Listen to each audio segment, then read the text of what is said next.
Ayun, good morning. So, yung maipapayo ko lang sa hacker.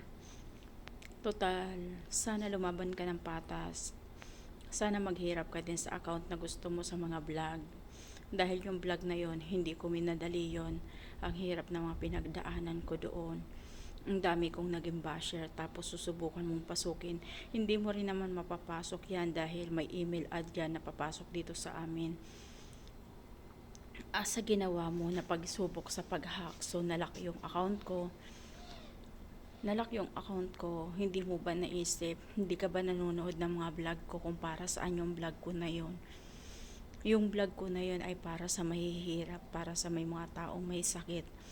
Bakit hindi ang mga sikat na hindi tumutulong sa tao, ang hindi, yun ang i-hack mo, yun ang pasukin mo dahil sigurado yun ang lalaki na ng sweldo.